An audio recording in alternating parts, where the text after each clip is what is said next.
And then we have tech. So we can use bioresonance to scan the body with frequency. And one of my favorite pioneers in this space is Nikola Tesla, who said, if you want to find the secrets of the universe, think in terms of energy, frequency, and vibration.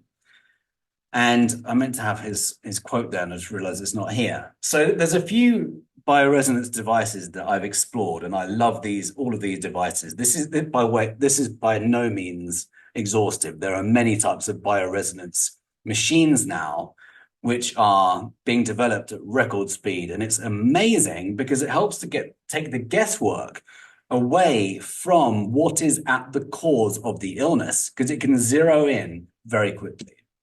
So NLS body scan, another name for this particular one is the organo test. And I've used in Malibu when I was visiting recently, it was called NLS body scan. And by the way, they always have to say they do not diagnose, treat, or cure disease to get past the FDA. So I would never say that. But what we can do is say, okay, the body is a frequency machine. Every single organ, tissue, bone, everything has a different frequency. And even our emotions and our thoughts have different frequencies. So by using frequency, we can run programs to determine imbalances in the body. We can zero into organs and run scans on the organs to determine areas of low voltage. The backbone of my work is actually the body electric, understanding principles of the body electric, which are so important. One of which is a characteristic of all chronic illness is low voltage to an organ. And principles of the body electric, by the way, go back hundreds of years. So if we can understand we're wired up like a house and all of our circuitry, different organs on different electrical circuits, it helps us to be able to reverse engineer the underlying cause of low voltage. And thus, how do we raise the voltage to allow the organs to function again, to fire, to properly allow the electron flow to be optimized and for everything to function optimally. So that's actually a screenshot from the front of the my NLS body scan website. And these are just a couple of scans I've done recently. So this on the left is it scanned my whole body and it picked up an imbalance in the gallbladder. So I'm just going to play this for just a few seconds.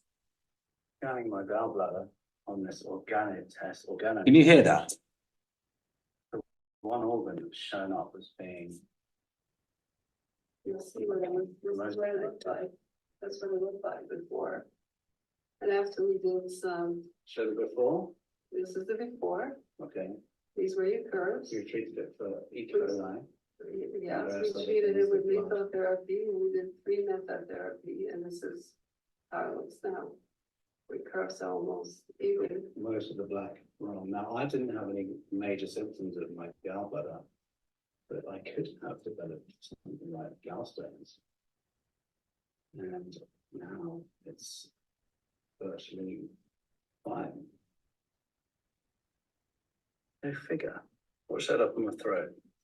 So I'll quickly talk through that. This machine picks up areas of low voltage in the body, and it scanned my whole body, and the area in my body that needed the most attention is my gallbladder. So I didn't have any symptoms per se, and she treated me, and my body felt fine anyway, but I recently realized about 6 weeks ago that I've got this pain in my back and there's a reflex point in the back. I thought it was muscular. I thought it was tension. And a chiropractor a week or two ago told me that it's the reflex point for my gallbladder and to investigate my gallbladder. So I actually went back yesterday and did a scan, and I found more E. coli in my gallbladder. And we went in, I sat there for an hour and a half treating the E. coli. So what we were doing is we went right in, and with the frequency, we were able to raise the voltage in the gallbladder and also drop the voltage in the E. coli itself. The top right-hand image is the E. coli. Because we can't zoom in enough, it's possibly hard for you to see. Areas of black are areas of very low voltage. Areas of yellow are optimal function. Now, with a pathogen like E. coli, we want the voltage to be low, but everywhere else, like the mitochondria, we want it to be high. And she treated me, one of my favorite healers here in Mexico, and we had about a 50 to 60% improvement in the session itself. And then she advised me to, from a dietary perspective, to drink certain things to heal my gallbladder with diet. So what the machine was able to do was get right into the gallbladder and heal it without touching a single drug. And down here is the frequency that we used a number of different frequencies to address the E. coli. So frequency, by the way, frequency medicine dates back to the early 1900s, and 1930, I believe it was, when Royal Raymond Rife was able to heal 100% of cancer patients by addressing the cancer tumor with the same frequency. And this sadly was suppressed by the medical industry. This is my understanding. It was suppressed. I think most people are kind of aware now how this happens. A lot of incredible technologies have been suppressed because they are not in favor of the drug and surgery model. I know it sounds conspiratorial. This is just my understanding in the last 10 years. And I'm just sharing what I know.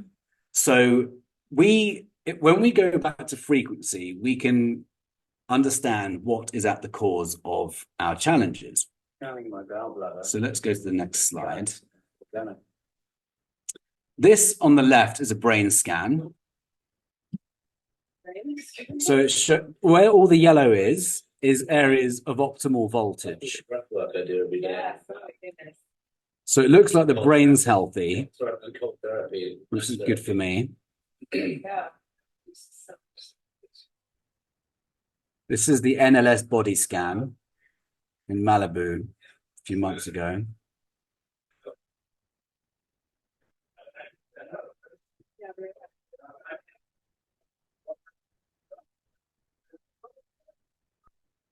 So brain looked good. Eye, not good. Eye is a weaker. Earlier this year, I did a GDV machine analysis, and I picked up in my energy field that I had a weaker energy field around my eyes, and now I'm getting picked up in the physical. So I'm in my little kind of toy zone here. So what that found was there's low voltage in my eye.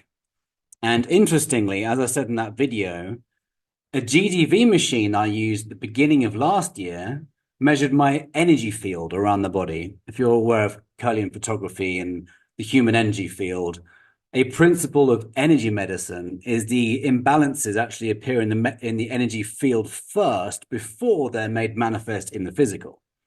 So this is a little video from earlier last year with the GDV machine measuring my human energy field. Drawing upon all kinds of principles from the likes of Dr. Jerry Tennant, Nassim Haramein, understanding quantum, understanding. Dr. Jerry Tennant is one of my favorite teachers about the body electric, understanding how we're wired up like a house, different organs and different circuits, and what causes the voltage to drop and how to raise the voltage again. We emit energy, and energy comes from our fingertips. Everything is resonance, frequency, and Chris is pretty advanced in this. We're going to be using a GDV machine, and it's called BioWell. You're just putting fingers on, and literally it measures the energy output with really photography. But I mean, your field it's really good. It's I like it. It's way above average. Oh, that's good to hear. We have that camera. It is definitely. Oh yeah, it is definitely way above average. It's you're definitely doing good meditation. Otherwise, there wouldn't be that balance. And then, again, I mean, here's nothing where there's not enough energy. And so then it is actually quite normal that there's still things that have the higher energy than your average, because of course the body is constantly healing and replacing. And I mean, Have you seen any organs that need any attention right now? and if we go into the organs and we, for example, then see where the biggest part is here, this one actually would be the only one which would be lower. So if we have something, it would be the eyes, and actually